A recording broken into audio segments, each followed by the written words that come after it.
Break with Reality, Part 1.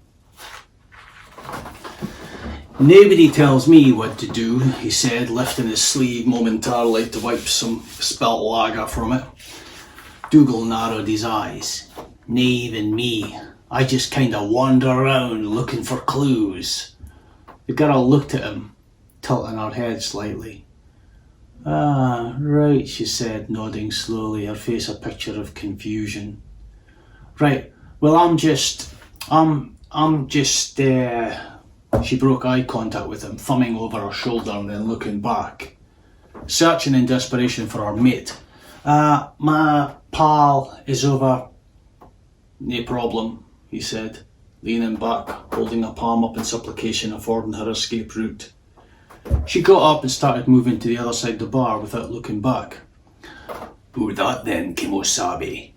Came a voice from just over his shoulder. He turned to see Keir, just in the door, draping his damp lumber jacket over the recently vacated bar stool next to his own. He turned back in time to eye the departing girl up and down. No idea, Dougal said, then after a pause forcing himself to break concentration on her wonderfully shaped arse. You around? Keir and Dougal started off in Anchorage that Saturday night, on the prowl for a good time as usual.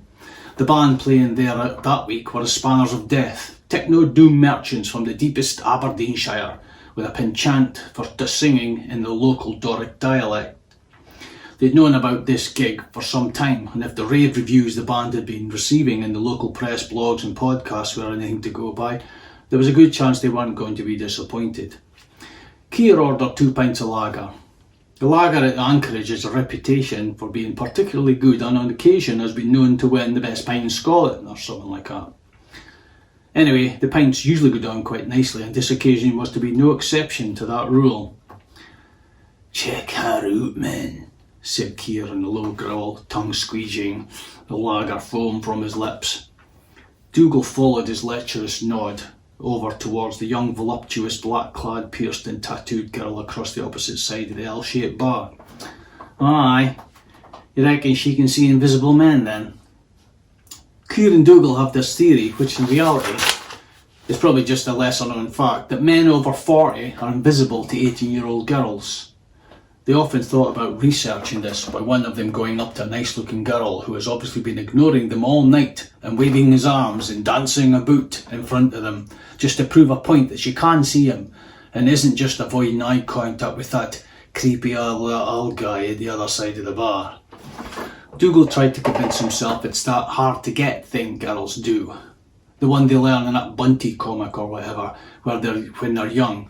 How to drive confused hormonal boys crazy with even more desire. Deep down they both know it's the invisible thing, it's more likely though. Dougal and Keir might well have been going through a midlife crisis at the same time, being roughly the same age. If they were, Keir didn't seem to show his outwardly, well, not in the traditional sense, anyway. But he always did keep himself pretty much to himself, which is one of the traits that made him such a great pal to Dougal. Keir could sit for hours on a night out, listening to his best pal spout off endless problems, worries and opinions, and never feeling the need to bestow any of his own personal concerns in return. Dougal, on the other hand, well, to someone that had never met him before, all the obvious signs of the male menopause were there, dressing like he was still in his early 20s, trying hard to chat up women in their early 20s or younger, oblivious to the fact that he was probably older than their parents, or grandparents even. On a daily basis, Dougal would be racing through ideas, dashing from one barely thought out project to the next in a frenzy as if he'd secretly just found out the world was coming to an end, which for him in reality it was in a way. And here was Dougal, achieving very little in the process, apart from adding to an ever-growing list of rejection, embarrassment and unfinished business. He really couldn't remember being any different. To him, looking back, it seemed he went directly from childhood to an early adolescence, lingering for enough years that there was virtually no gap between that trauma and this current apparent time of life. He watched the majority of his friends get married, have children, then get divorced, and here was him, still out in the pub all these years later. He'd always been this moody, always this hyperactive, and always had a terrible reputation for flirtation with young women. The reason for this might have been that he'd been successful sometimes when his long curly hair was less grey and his skin was less wrinkly. I mean, Dougal was still wearing the same jumper he bought when he was just 17. It had holes in it, it'd been washed a few times of course, but it was still the same garment. "Fuck no," said Keir, snapping Dougal back from his reverie. "You would though, would you?" "Eh? Oh, aye, definitely," Dougal said in an assured tone, but thinking nothing of the sort in his head. His willingness to indulge in the copulation wouldn't be the one that needed questioning in this case. "Go on in," Keir said, pointing surreptitiously at the girl who was still holding his pint, nodding and raising an eyebrow. "Out you go. You're the silver-tongued cavalier, are you?" "Nah, I haven't had enough of this Ambrino Nectarino here," Dougal said, indicating the pint glass he was in the process of lifting to his lips. He peered through the slightly frothy glass base at Keir. "Yes, one needs oneself to be more socially lubricated, shall we say?" Keir announced in his version of a posh accent, holding up his pint glass with a pinky thrust in the air. He sucked in his cheeks and adopted an expression of aloofness. "Before one embarks on liaisons with the free ladies of the establishment." His closest friend, Dougal first came across Keir in second year at the academy in another friend's house. They'd both been invited there one evening. They were listening to some albums and speaking shite as usual. Dougal zoned in on Keir, noticing he wasn't afraid of growing unfashionably long hair for the time, and also noting that he was a fellow ex-army combat jacket wearer. They got talking and found themselves mutually interested in the Doors, amongst other bands. They also found they shared a similar sense of humour, dry and acerbic at times, totally ridiculous in others. In that day and age, the very early 80s, that kind of American 60s, 70s era hippie-esque bands were hardly the most popular among their peers. Mod, punk, ska or metal was usually the line of questioning administered, invariably before a beating was administered by the bully boys of the school, looking for any reason to give you a hiding and steal your dinner money. After that first music discussion, the pair embarked on a weekly exchange of C90 mixtapes, full of stuff each other thought the other would like to hear. The more obscure band each could get onto their offered tape, usually sourced from a Jordan Peele programme, which they both listened to religiously, the better, as there was a friendly one-upmanship involved in the pastime. Apart from losing touch for a spell after they left school, Dougal and Keir remained friends ever since. Dougal got an apprenticeship as an electrician, but Keir, although he picked up temporary jobs here and there, never really managed to land any worthwhile permanent employment. Then he just disappeared. The only information Dougal could get as to his whereabouts was an abrupt "Doon south, but I can't tell you any more" from Keir's ma when he phoned inquiring about his lost friend. When eventually he reappeared, Keir revealed he'd entered the armed forces, maintaining that he was training with the SAS. Dougal reckoned it was more like your basic squaddy stuff. Keir always seemed reluctant to talk about it, though, noticeably changing the subject as soon as it was ever mentioned.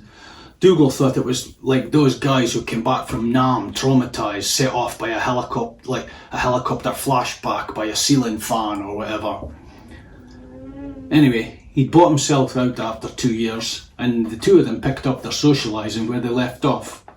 Their socialising usually meant only one thing: drinking till one or both felt brave enough to go up to girls, strangers or girl strangers more likely, and stammer out some gobbledygook, which often concurred with the last hour before passing out sleeping, usually with a gaping mouth, saliva dripping from the bottom lip in some dark corner of whichever random pub they happened to be in. Once in a while, they'd even attempt to talk to a girl sober-ish at the start of the night, Keir usually being more successful of the two in this area. A stone or so heavier than Dougal, standing at around 5'10" mark, as did he, his fair-haired friend's secret weapon was his dazzling blue eyes, apparently. Dougal couldn't see it himself. I mean, what was a pair of eyeballs compared to his own athletic physique and once dark curly hair? Okay, so he knew his nose was big and a bit hooked, but that just signified nobility or something, didn't it?